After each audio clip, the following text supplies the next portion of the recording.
டிஎன்பிசியிலேருந்து combined technical service examination நான் interview post வந்திருக்கு. அதில் லைப்ரரியனுக்கான போஸ்ட்டும் கொடுத்துருக்காங்க. நிறைய வேகன்சிஸ் இருக்குது. அதுக்கான அப்ளிகேஷன் 27th ஆரம்பிக்குது. நெக்ஸ்ட் மந்த் 25th வந்து லாஸ்ட் டேட்டு. அதை பற்றி சொல்ல தான் வந்திருக்கேன். அதுக்கான நோட்டிஃபிகேஷன் கீழே கொடுக்குறேன். அதை பாருங்கள், ஃபுல்லாக படித்து பாருங்கள். இன்னும் 7 days டைம் இருக்குது அப்ளை பண்ணுறதுக்கு. லாஸ்ட் டேட் வந்து நெக்ஸ்ட் மந்த் 25th தான்.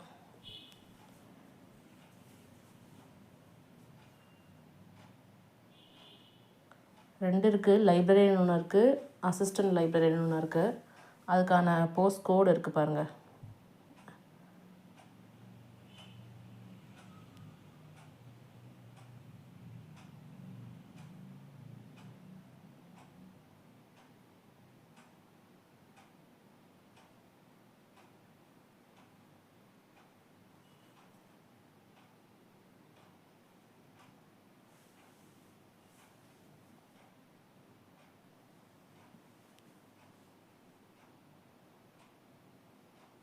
நீங்கள் வேறு ஏதாவது டிகிரி படிச்சிருந்தாலும் இதுக்கு நீங்கள் அப்ளை பண்ணலாம். லைக் இன்ஜினியரிங்கில் நீங்கள் படிச்சிருந்தாலும் அதுக்கான நோட்டிஃபிகேஷன் வந்திருக்கு. அதிலே கொடுத்துருக்காங்க என்னென்னன்ட்டு. நம்ம இப்போது லைப்ரரி பற்றி மட்டும் பேசுவோம். ஃபஸ்ட்டு லைப்ரரிக்கு வந்து இங்கே ஏதாவது டிகிரி முடிச்சிருக்கணும். அதுக்கப்புறம் லைப்ரரியில் பிஎல்ஐஸ் இதை முடிச்சிருக்கணும்.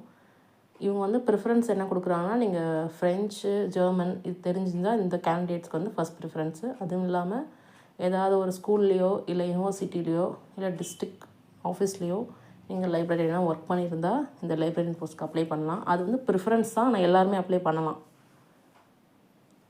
அதே மாதிரி அசிஸ்டன்ட் லைப்ரரியனுக்கும் நீங்கள் ஒரு பேச்சுலர் டிகிரி முடிச்சிருக்கணும். அது இல்லாமல் ஒரு பிஎல்ஐஸ் ஆர் எம்எல்ஐஸ் ஏதாவது ஒரு டிகிரி வந்து நாக் சர்டிஃபைடு, யூஜிசி சர்டிஃபைடு ஒரு இன்ஸ்டியூட்டில் நீங்கள் முடிச்சிருக்கணும். நீங்கள் டிஸ்டன்ஸில் முடிச்சிருந்தாலும் இதுக்கு அப்ளை பண்ணலாம். ரெகுலர் டிஸ்டன்ஸ் நாங்கள் எங்கேயுமே கொடுக்கல, நீங்கள் அப்ளை பண்ணலாம். ஆனால் உங்கள் யூனிவர்சிட்டி வந்து யூஜிசி அப்ரூவலான்னு பார்த்துக்கோங்க.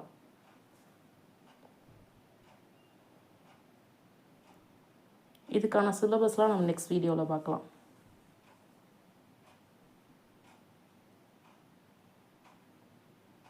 1845 லைப்ரரியனுக்கு, 2013 அசிஸ்டன்ட் லைப்ரரியனுக்கு ரெண்டுக்குமே நீங்கள் அப்ளை பண்ணலாம். இந்த கோடை ஞாபகம் வச்சுக்கோங்க அப்ளை பண்ணுறப்போ.